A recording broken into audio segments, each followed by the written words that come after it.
Yes. Let me try to share my. Okay. I think. Okay. So, yeah, let me just start the introduction. So the next lecturer is Jiequn Han from the Center of Computational Mathematics at Princeton University, if I remember correctly. Yeah, and he's going to talk about non-local PDEs with neural networks. Jiequn, the floor is yours. Yes, thank you very much. So first, I would like to thank to the organizers for organizing such a fantastic workshop and the invitation. So today, my talk is based on joint work with my collaborators, Xu Huizhou and Hen Xiao from Virginia Tech. So let me see if I can have my mouse. But before you start, maybe I should correct. You are in New York, right? The Flatiron Institute is in New York. Yes. So my apologies about Princeton. I remember you from Princeton, so yeah, I have just left Princeton and now I'm in New York Flatiron Institute under Sam's Foundation. Yeah, thank you for running that. Sorry. Okay. So the related paper to my talk is shown at the bottom, but our long-term goal is indicated by this talk title. And today I will present some our range results towards this goal. So to be more specific, our ultimate goal is not about using deep learning to solve a specific PDE, but multi-skill modeling related to PDEs. So in physics, it is common that we have a reliable physical model that works well at a small scale, but the model is too complicated and expensive to simulate at a large scale to simulate the phenomena of our interest. So multi-skill modeling is a general philosophy to deal with this kind of difficulty. So we model the behavior of large-scale systems using reliable small-scale models instead of relying on the ad hoc large-scale models. So this philosophy comes from a lot of relevant terms like surrogate modeling, closure modeling, model reduction, cost screening, etc. And the recent advancement of machine learning, especially deep learning, has proved very useful in this paradigm. For example, people can learn a deep learning-based interatomic potential at the level of quantum chemistry, based on neural networks, and then we can use this kind of neural network-based potential to speed up molecular dynamics simulations by several orders. So at the level of PDE, such analog would be given an original detailed small-scale PDE. We would like to find a reduced PDE that can capture the essence of the original physics. The bridge between these two kind of PDEs is a so-called constitutive relation, which links the primary variables of our interest to the unresolved variables, so that the reduced PDE is still solvable. In some cases, like the linear elasticity, one can use a local algebraic equation to describe this kind of constitutive relation.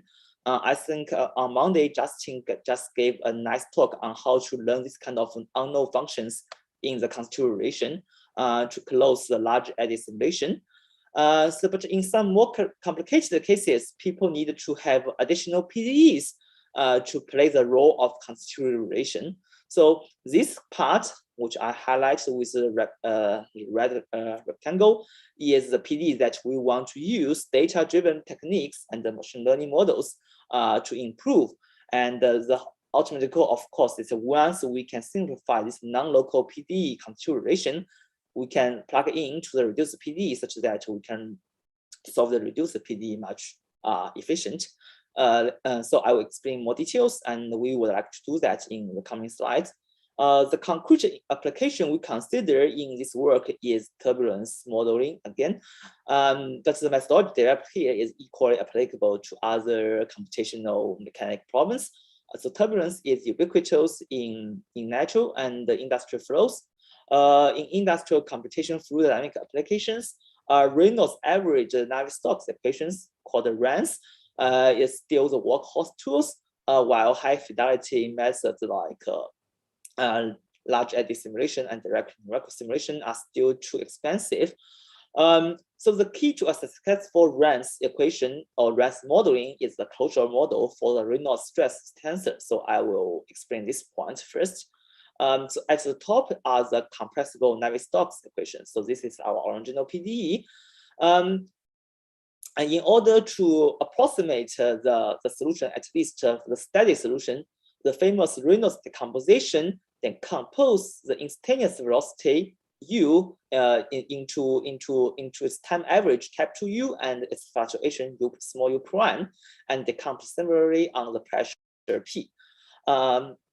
Then with this decomposition, we can derive the Reynolds average Navier-Stokes equation regarding the mean velocity capital U at the bottom. So its form is very similar to the original equation, except that the last term outlined by the red square referred to as the divergence of the Reynolds stress tensor, the average of U and Uj.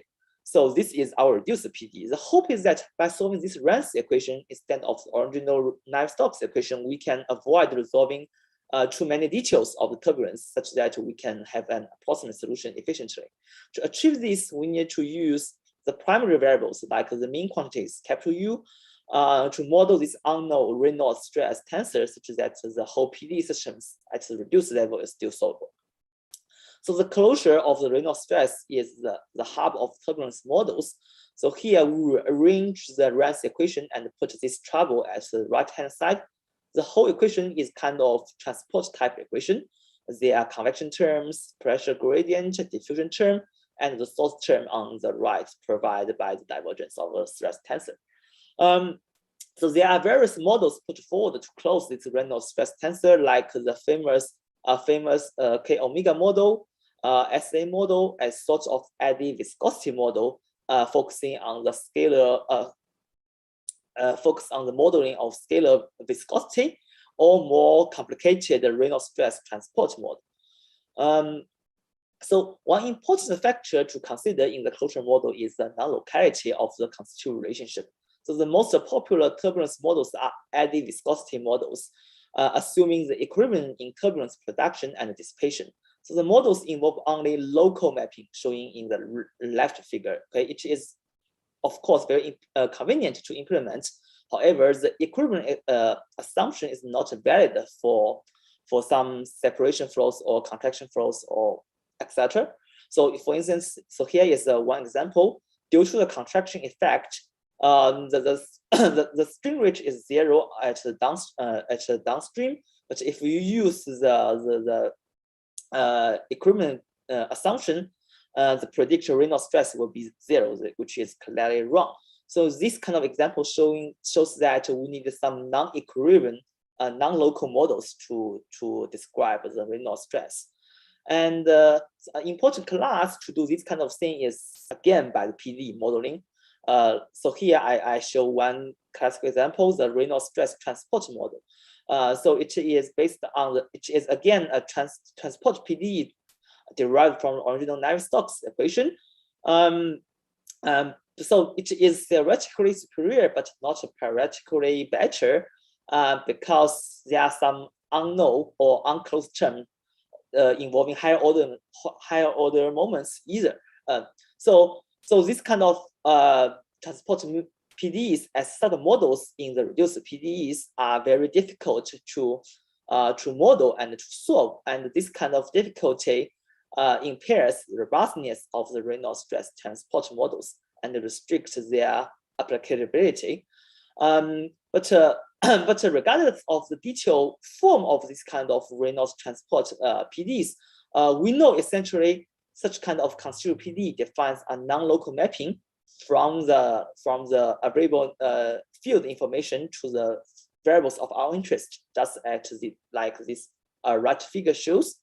So we can ask, since this kind of constitutive PDE models are difficult to develop and calibrate, so why don't we use the neural networks to bypass these unreliable PDE modelings and find such a non-local mapping directly from the data and guided by the physics? So in other words, we want to use neural networks to replace the constitutive PDE modeling and solving together to find a more reliable PDE, reduced PDE. So in this context, our neural network is no longer approximating a function, but a functional or solution operator defined by the constitutive PDEs. So it is a mapping from a patch of field to the quantities of our interest. So in recent years, this kind of networks based on, this kind of numerical based operators have received a lot of attention, like the graph kernel network, Fourier neural operator, or deep ONet. So the main difference between our work and those works is that we are motivated by the constitutive PDE modeling, a very different perspective that is not touched much. And due to a different motivation, we have some important constraints we want to enforce in our new networks, which are not addressed fully in the previous works. So here, so in this work, we consider a simplified setting. We have a predictive PDE model assumed as the ground truth constitutive models. So you can see, so here the closure variable tau is, we assume it is a scalar concentration variable, not a tensor. So for example, ideal viscosity is an example of such kind of a scalar to close. The PDE is unclosed, meaning that the velocity field U is given, not affected by the closure variables through like the Rance equations.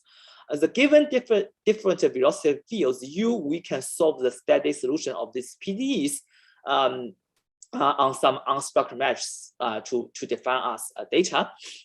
And then we can ask such kind of a supervised learning problems. Okay, for example, given the data, given a data from a region, okay, and we want to, so this kind of input data defined in the region is a group of points, and we want to have a prediction, meaning the variable we are interested at the center denoted by the red star.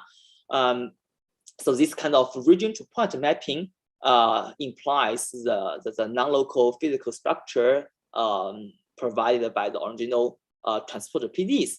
And here, extent of the cloud is estimated from the local linearized transporter PDE. So we make sure the non-local information included by this patch is large enough to predict the central variable, the variable at the center of our interest. Okay, so in this kind of transporter PDEs, here are the features we used on each point. So they include the relative coordinates to the center of the cloud, x prime, y prime. We are working in the 2D case in this work, and the velocity vector, of course, and some auxiliary scalar quantities like the cell volume, because we are generating data from the finite volume method, and the string rate, velocity magnitude, and the word distance to denote the boundary information.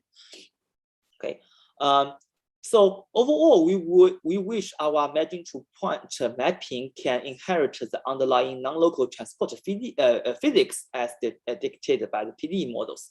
So the physics gives us several constraints. First, the non-local constitutive relation should be independent of the choice of coordinates. In other words, it should be the physics should be translational and rotational invariant. The second constraint comes from the numerical discretization of the input data. In practical applications, we only have unstructured meshes, so there's no natural index of the data in the points. So if we permute the index of points, the output should be exactly the same, called the permutation invariance.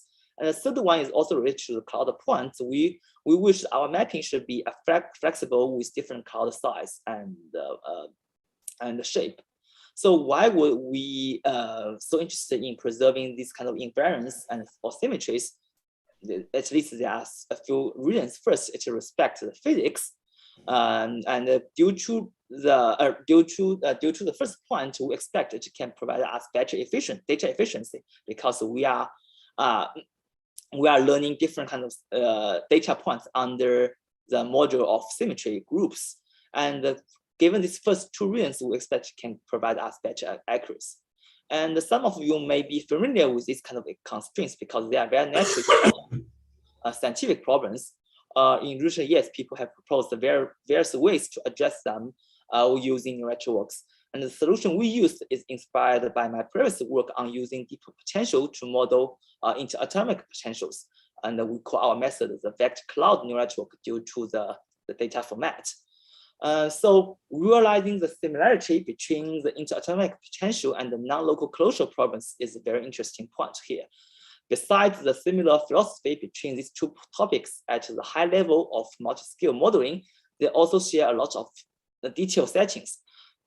So the interatomic potential related quantities are mappings from multiple particles positions and types to either scalar quantities or vector quantities or tensor quantities. And the non-local closure modeling based on PDEs in numericals are also the same type of mappings from a set of discretized points to the feature or to the features at the output level. And traditionally, in order to compute this kind of interatomic potential, people either use very expensive ab initio computation, which is slow, or use empirical force field that is fast but inaccurate. The non-local closure problems face the similar dilemma, if not the worst. So we would like to use deep learning to address this kind of dilemma. The common challenges include translation, rotation, and computation symmetry, size, flexibility, scalability. So the success of deep potential inspires us to propose the vector cloud neural network for non-local constitutive modeling. So here is a high-level schematic plot on how it works. The vector attached to each point includes, as I mentioned, the relative coordinates, the velocity variable, and the scalar quantities. And we have an input matrix Q, where each column corresponds to a point in the cloud. The overall idea is to preserve all the symmetries first by a feature extraction module to get a matrix D, which preserves all the symmetries, and then we can feed this input, feature extraction matrix D into a vanilla feed forwarding network to get our final output scalar. So the key is how to preserve all the symmetries from the original input Q to the invariant feature D. So to do that, the first step is that we have an embedding network, okay, again modeled by some network, to concatenate, to embed those rotational invariant features of each point to an embedding vector and concatenate them together to have an embedding matrix G, and then we compute the G transpose and the Q, and that's essentially a summation over all the points to get the average embedded features. And remember, this embedded features is rotated in the same way as the original coordinate systems. So when we compute the inner product of this embedded matrix, we get our matrix D, which is also rotational invariant. And to achieve the translational invariance is trivial because we are always using relative coordinates. So in such a way, the final matrix D preserves the translation, rotation, and permutation invariance as I advocated. And so in this pipeline, the embedding network and the fitting networks are the neural networks we want to train. And we can train end-to-end fetching because we have the input data and output data. So this is a more detailed schematic plot. The embedding matrix G, so here has the same number of columns as Q because each column is corresponding to the embedding feature of each point, and the shape or the number of columns of this matrix G is determined by ourselves. And then the final, the shape of this feature in the symmetry invariant matrix D, the shape is also determined by the number of embedding features we want to use. So here, 1 over n square factor is to guarantee the output remains meaningful as the number of points n change. So our network also achieves size flexibility and scalability. Okay. So in the remaining time, I will show you our results. So we test our methodology on a family of parameterized periodic Hill geometries. So the geometry is parameterized by a parameter alpha. So here, alpha is related to the slope at the left bottom corner. The smaller alpha is, the steeper the slope is. So the major part of the flow is laminar, as shown in this figure, but there's some recirculation at the left bottom if alpha is small, because the slope is very deep. And when alpha increase, the recirculation becomes smaller and smaller and even disappear. And we train our model on the data corresponding to alpha ranging from 1 to 2. So it is our training regimes, and we will test our models on even more extreme cases corresponding to alpha equals 0.5 and alpha equals 4. So here are the prediction tau, the closure variable. We are interested on the two extremes, left alpha equals 0.5 and the right alpha corresponds to 4. So the top row is the ground truth, and the second row is the predicted solution after we training and prediction our data on the extrapolation on the testing cases. And the third row is the difference between the two. You can see visually the prediction is indifferent to the ground truth, and the numerical error is small enough for our closure modeling. And if we further plot out the cross-section profiles at the bottom row, in both cases, you can see the ground truth, the black lines, and the predictions, red lines agrees with each other very well. And here are the whole error plots, the error we computed around different cases. So the horizontal axis is the slope parameter alpha, and I'd like to remind you of the light color regime is the training regime, and you can see there's no generalization error. The training error and the testing error in the training regime is very similar, and when we go out of the training regime to the extrusion regime, we will see some slight increase of error, and of course it increases more quickly on the left side because the physics becomes more difficult on the left side. But overall, it achieves very general, very good interpolation and extraction performance across the whole families of geometries. And besides the achieved accuracy with the desired symmetry properties, our vector cloud neural network also have some interpretability. So if we enforce our embedding network only to be one-dimensional, such that we can visualize the embedded weights, you can see here in the laminar regimes, the upstream the upstream point has larger weights, as shown by these colored contours, than the downstream points. So this is consistent with our physics intuition. And if we plot them, so here the bottom left corner is the weights along the velocity direction. So you can see the left is upstream weights, and the right is the downstream weights. So the upstream is larger than the downstream. And if we plot the weights in direction perpendicular to velocity, so there the main physics is the diffusion. So, and you can see the weights are roughly the same on both sides, again agreeing with our physical intuition. Okay, so here is another slide showing the importance of framing invariance. Okay, explaining why we are so interested in the framing invariance. Because our vector, so here we are testing our physics on our models on another setup. So here we have a small airfoil denoted by this white shape, and we have some flows passing this airfoil. So the top left is ground truth, and our vector cloud network is at the bottom right. You can see the solution, the prediction is very good. And here we test another type of neural operator called the graph kernel network.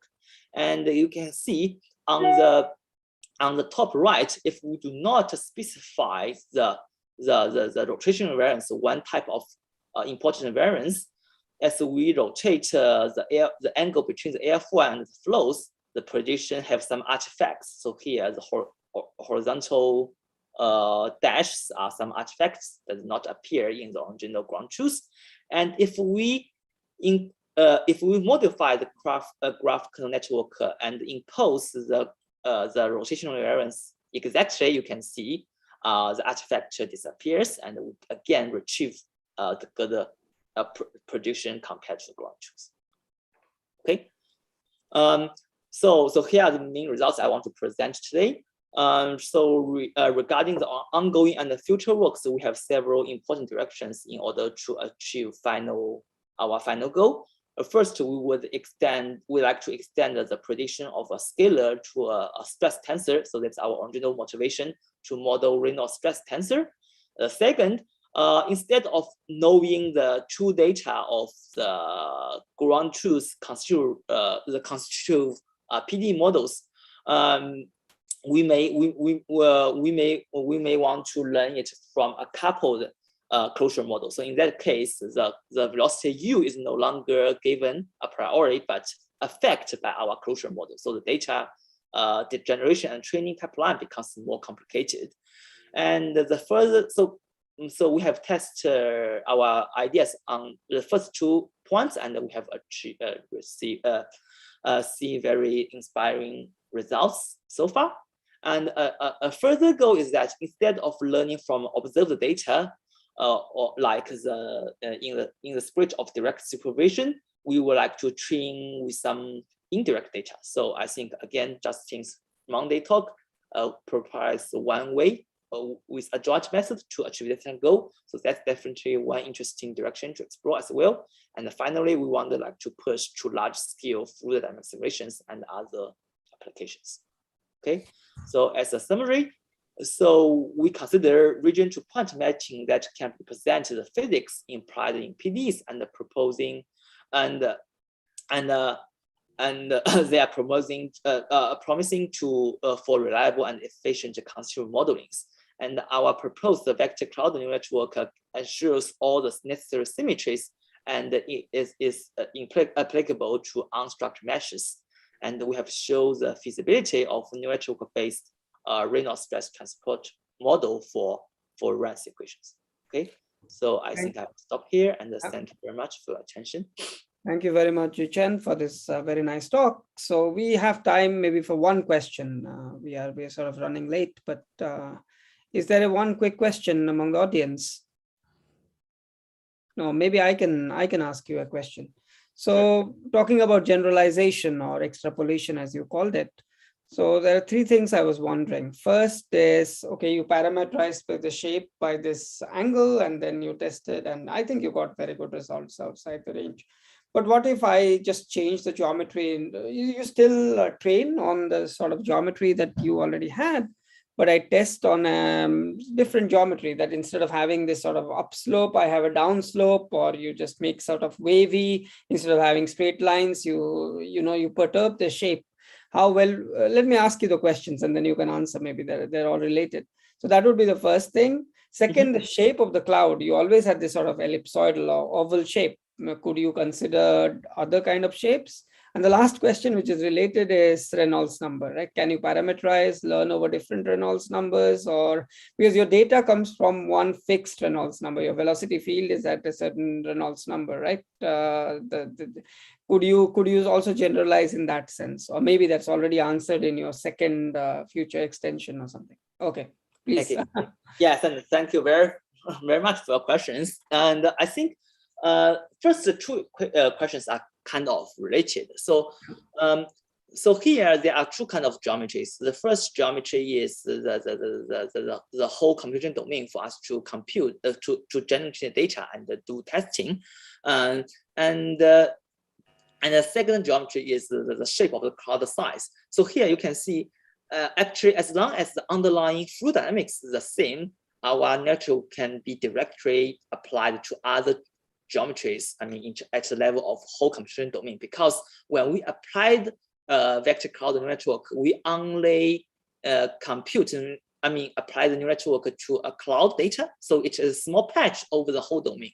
So as long as the physics are same, so if the shape of the whole computer domain is changed, you can still construct a small patch by moving your meshes and then apply the vector cloud network.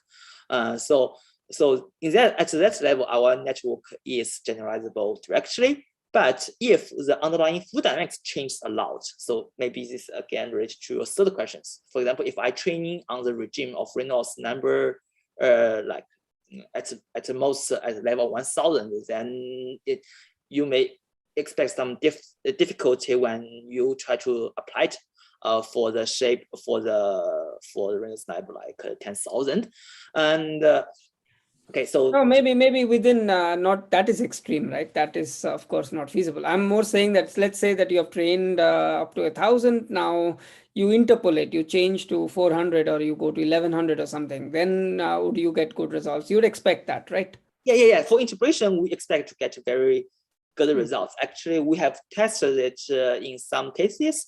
When as the Reynolds number changes, so we can still get the meaningful results in the interpolation regime. Is that's the one thing. And I think for your second question, you ask the shape of the cloud point.